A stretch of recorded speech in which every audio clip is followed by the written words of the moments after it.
Are you at risk for developing osteoporosis? If you are a woman, the answer could be yes. 1 out of 6 women will fracture a hip during their lifetime. The good news is osteoporosis can be prevented. Joining us live this afternoon to talk about this, our registered dietitian, Lori Meyer. So both men and women need to be concerned about this, but it's really women. It's more important for women, but both men and women can get osteoporosis. We want to make that clear, that this isn't just a woman's disease. But women have smaller bones to begin with and less bone density, but also menopause. There tends to be at least a 20% reduction in bone mass during the first 5 to 7 years of menopause, and that's when a lot of hip fractures will occur.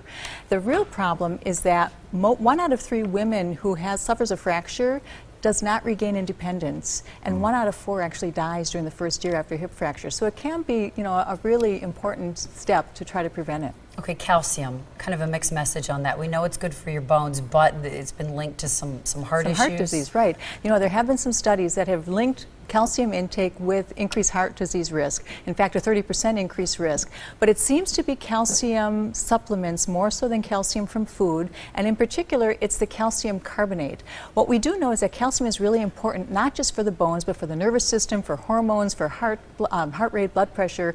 But you have to have calcium balanced with magnesium. So what I have done, I've shown you what some of the recommended daily intakes for calcium. Young people, 1,300, adults, 1,000, over age 70, 1,200 milligrams a day. And that would be, primarily from food, but if you don't, we would recommend a supplement. But you also need to get magnesium. And I think where most people fail is that they just take the calcium supplement, they're not taking any magnesium. Magnesium extremely important for reducing heart disease.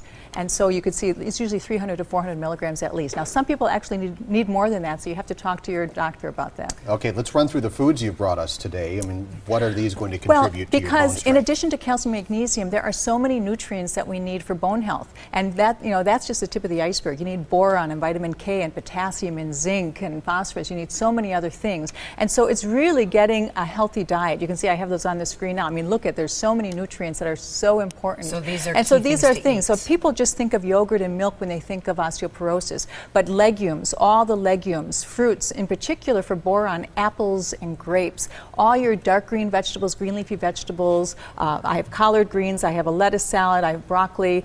Eggs, really important for preventing osteoporosis as well. Quinoa, very rich in minerals, high in calcium and magnesium. And then your nuts and seeds and omega-3 from your fish. So I have a little salmon on a flax and quinoa cracker and sardines. So these are all important. So you have to eat that healthy diet. There's just no escaping it. And the bones in the sardines really the bones, good for you. that gives you the calcium. That's right. You're Got good. a question for our experts? Email them.